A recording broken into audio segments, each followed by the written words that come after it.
Hi hello नमस्कार, मी Snehal free living art मध्ये तुमच्या सर्वांचं खूप खूप मनापासून स्वागत करते। सध्या आपण संक्रांत स्पेशल व्हिडिओज बघत आहोत आणि आजचा व्हिडिओ आहे तो सुद्धा संक्रांत स्पेशलच आहे। एकदम छान युनिक आयडिया मी आज तुम्हाला तुमच्यासोबत शेअर करणार आहे। अगदी सुंदर आहे, कमीत कमी खर्चामध्ये महत्त्वाचं होणार आहे आणि तुम्ही म्हणू शकाल झिरो बजेट मध्ये सुद्धा हे करू शकाल तुम्ही। इतकं सोपं आणि एकदम वेगळं आहे जेणेकरून हे तुम्हाला नक्कीच कुठे पाहायला मिळालेलं नसेल याची मला नक्की खात्री आहे। आणि ते पाहायचं असेल हे मी काय बनवणार आहे हे जाणून घ्यायचं असेल तर हा व्हिडिओ शेवटपर्यंत बघायला पाहिजे। आणि व्हिडिओ आवडला तर मी नेहमीच सांगते एक लाईक नक्की करा, कमेंट करून मला नक्की सांगा की तुम्हाला हा व्हिडिओ आवडला का, हे DIY आवडलं का। तुमचं या DIY मुळे नक्कीच तुमचं घर अतिशय सुंदर दिसणार आहे याची मला नक्की खात्री आहे।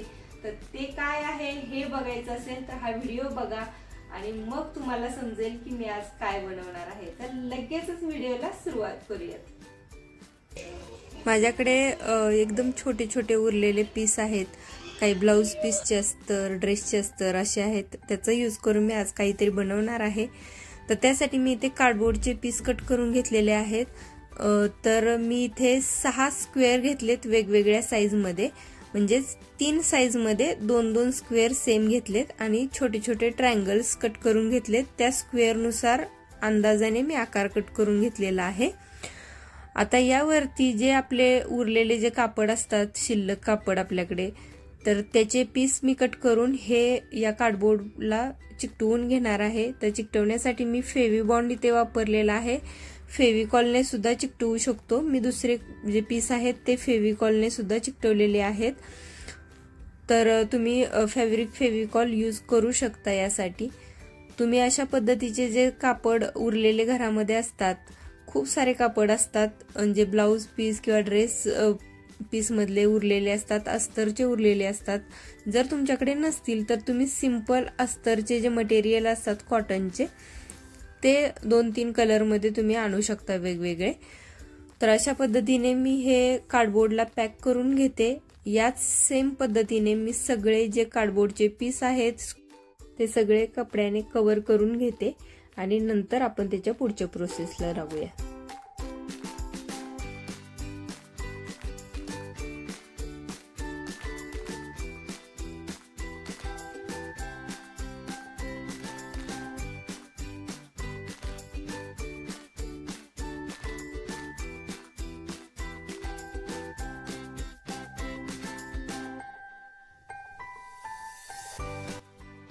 या पद्धतीने मी सगळे हे पीस मस्त असे कापड लावून घेतलेत।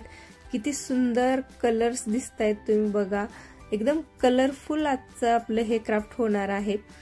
तर हे जे आहेत स्क्वेअर त्याला अशा पद्धतीने ट्रायंगल लावायचे। आता तुम्ही हे पाहिल्यानंतर तुम्हाला अंदाज आलाच असेल मी काय बनवते ते। तर बरोबर ओळखलं, मी पतंग तयार करते। कारण संक्रांत म्हटलं की पतंग हा खूप मेन प्रोग्राम असतो लहान मुलांमध्ये, पतंग उडवणे हा।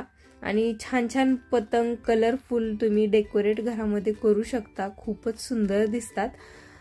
तर त्याला अजून डेकोरेट करण्यासाठी तुमच्याकडे जे साहित्य अवेलेबल आहे त्यानुसार तुम्ही करू शकता। इथे मी छोट्या दोरी आहेत, लेस आहेत, त्या वापरून मी इथे डेकोरेट करते। तुमच्याकडे हे जर नसेल तर तुम्ही सिंपल ॲक्रेलिक कलर सुद्धा वापरून हे डेकोरेट करू शकता। यावरती तुम्हाला पाहिजे ती डिझाईन काढून तुम्ही डेकोरेट करू शकता। माझ्याकडे जे साहित्य अवेलेबल होतं त्यानुसार मी इथे डेकोरेट करून घेते। तुम्ही याऐवजी जर प्लेन कापड नसेल, तुम्ही डिझाईनवालं कापड जरी घेतलं तरीही छान दिसेल। मी ते सिंपल कॉटनचे कापड घेतलेत कारण त्याचे कलर खूप सुंदर दिसतात, उठून दिसतात, म्हणून मी सिंपल कॉटनचे कापड घेतलेत। तर ह्या सगळ्या ज्या 6 पतंग आहेत ह्या डेकोरेट करते मी वेगवेगळ्या पद्धतीने। हे छोटे छोटे पॉम्पॉम आहेत ते सुद्धा मी लावून घेते।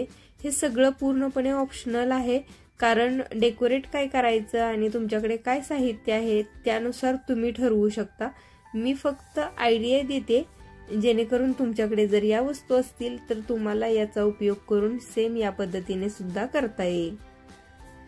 आता मी इथे 3D आउटलाइनर वापरते। हा यूज करण्यासाठी अगदी बेस्ट ऑप्शन आहे। ज्यांना ब्रश चालवता येत नसेल जास्त तर त्यांच्यासाठी खूपच सुंदर फटाफट होणारा हा ऑप्शन आहे।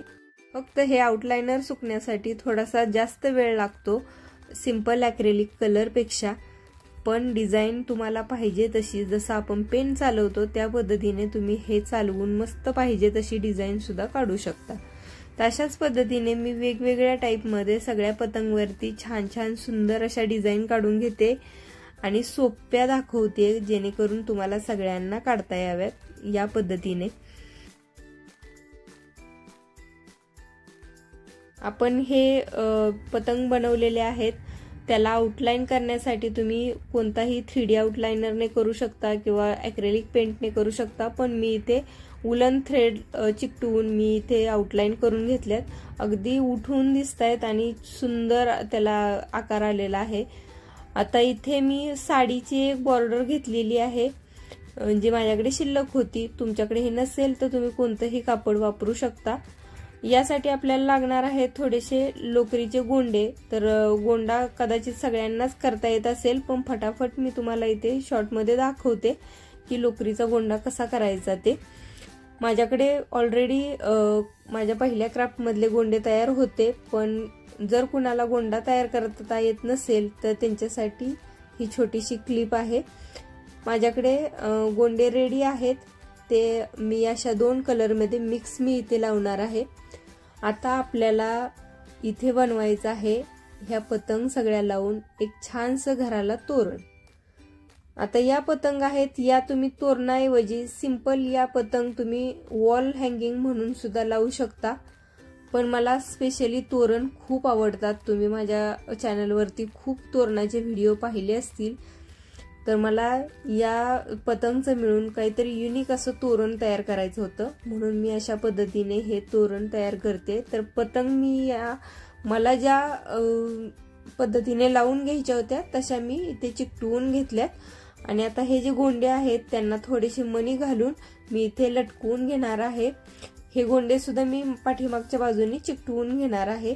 तर हे सगळे गोंडे मी रेडी करून घेते आणि नंतर मी इथे या तोरणाला मध्ये मध्ये चिकटवून घेते। अगदी सोप्या पद्धतीने आहे आणि हे सगळं तुमच्या घरामध्ये साहित्य असू शकतं। अशाच साहित्य वापरून मी हे तयार करते आणि हे तोरण इतकं सुंदर दिसणार आहे घराला। तुमच्या घरामध्ये येणाऱ्या प्रत्येकाचं लक्ष पहिल्यांदा या तोरणाकडे नक्की जाईल ह्याची मला खात्री आहे। त्यामुळे हे तोरण तुम्ही नक्की ट्राय करून पाहिलं पाहिजे आणि तुम्ही हे तोरण जर करून पाहिलं तर मला इंस्टाग्रामला तुम्ही हे टॅग करू शकता।